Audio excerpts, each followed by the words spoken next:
Okay, here's your post-holiday update. This little gate I put together to stop the dogs from shitting in our driveway. I tried a middle-of-the-road solution, but everybody got upset when I made a big pile right over there in the middle of the road. First thing I did today was a present for the I made a present for the guy who pumps out the sewer. I didn't really think it through completely when I put it in, but you can see way down in that little alley is the pump out for the septic tank. It's accessible, but I have yet to go back there without drawing blood. These walls are sharper than they look. So I just ran this extension, and since the tank is full, the guy will be coming today and we'll find out if it works. Still have my wood stash. I don't know how many pieces have gone to ullage because of bugs and such. And there's an old door. That used to be, oh, that door has a long history. And here's all our boxes left over from Christmas. That's the other part of the door, behind the green door. That's part of the history. I got a little little old steel stored over there. I got a lot of moon foil stored over here. The broken pieces of the old house. It's this is camouflage. Absolutely important to me that people in this village understand that I don't have any money. And this is today's project. A very lucky deal. My wife wanted plastic parquet floor, and then I bought a little bit of that tile to put in the closet. Turns out she liked it, and now we're going to do the whole dining room area. And it's a little exercise area I put together. Putting that bench rack there was the first thing I built, because I thought once I start building this house I'm gonna need to balance my exercise, and I never finished it. I did all those walls. It turns out I didn't need any extra exercise. So this is the entryway, which of course will change. Ultimately it will be covered with what I call hin lao, little stones. I have a collection over here. Some of them, they look like that. They're like little river stones. And ultimately, this whole part of the ceiling that's now silver, or zinc, or tin, or whatever you want to call it, that will be changed to glass. So that as you walk in, there'll be stepping stones amongst the hin lao. But there'll be a lot of plants here and everything. So the hin lao, the rocks from Laos go over here, and they kind of go around this way, and that is my treading water tank. It'll be 2 meters deep, and it goes back here. Oh yeah, here's the door that still has a history. It's now being used as a partition to block the view modestly for the toilet. Well, not the toilet, this is the bathroom. It will be the sauna. There's going to be a fire breathing dragon right there. But at the moment, those used to sit on top of our water tanks.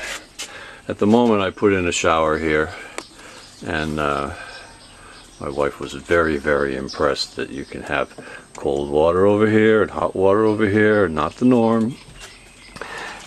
Of course, you have to turn the hot water on out here. I just sort of felt it prudent to keep the electricity as far away from the water as possible.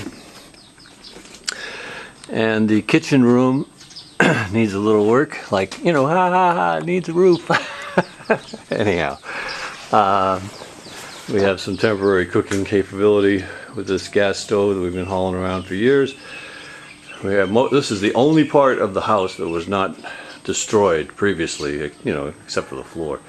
The only viable, functional part of the house is the kitchen sink that I put together. I think the guys took the sink out of there and noticed that there was quite a bit of steel, and just put the sledgehammers down and moved on. I'm gonna have to refurbish that. This is like the second area that I'll be working on once I start back from my vacation. The first area that I'm going to work on is, this is our, you know, call it a dining room.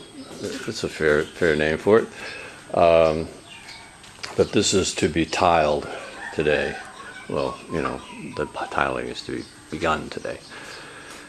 And this was my strategy. Well, you can see I like to make shelves. Every now I used to use, of course, in the day, cinder blocks and whatever the heck was laying around, but that one's made out of an old bed. This is some steel that was laying around. That one was actually premeditated and made out of teak that was laying around. And then this is another shelf, so they'll all be rearranged as time goes by. I think you've seen the door. We all like it. It's kind of pine, something, that's like the canary in the coal mine as far as termites go.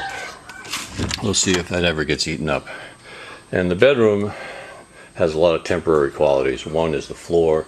That was my wife's idea, actually, which I kind of was happy that she had it. It worked out really well. I didn't think about it. I was going to use that for a wall outside just to keep it out of the way.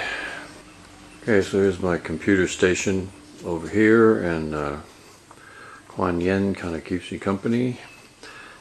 He tries to mellow me out.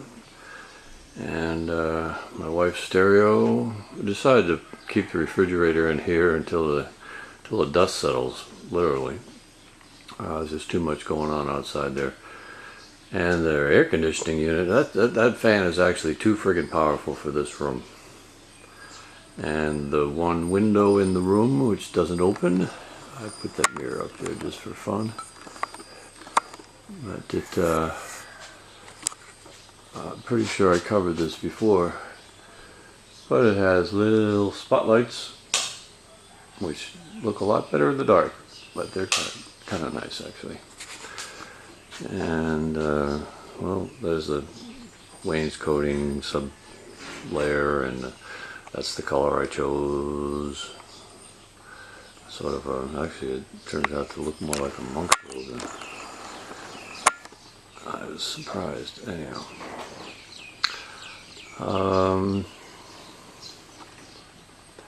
So it's almost 9 o'clock, and I really should be actively involved in laying some tile when my wife goes home, or it's going to be an unpleasant mood around here.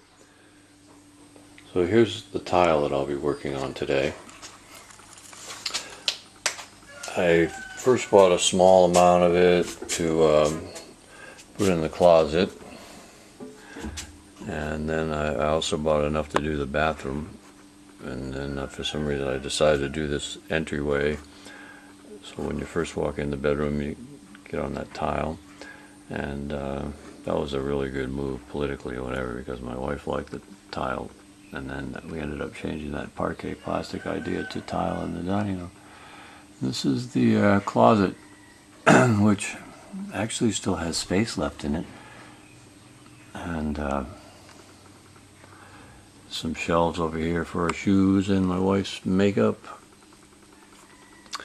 and lower racks, for my wife, and upper racks for me, and long racks for the dresses, and there's a whole rack up there that hasn't even been used.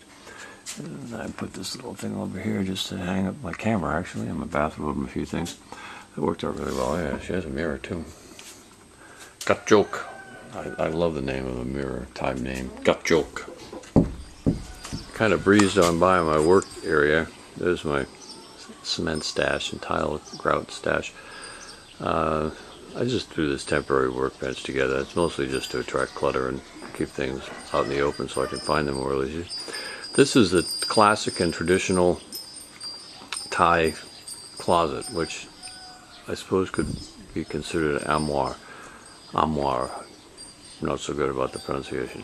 So the trade-off, non-negotiable, was that I built that closet and I get to use these to store my tools, which is like, I really, really like this. Because after a week or two, I'll probably know where everything is, because I keep putting it back in the same place, and that's important to me. I probably save 2 days a month just knowing where shit is, not having to search for it. And got my shelf of little jars. There's a little if it's not on that shelf there, I have to go to the store. But there's a little bit of everything in here. Drawers full of drills, and I got the grabby things over here. If it has something you grab onto and squeeze it, that's in that drawer. And screwdrivers over here. I was surprised how many screwdrivers I had. And then there's electric drill that has a bazillion attachments. There's a little chaos involved, but you know, that's normal. Basically, I'm really happy to have this stash.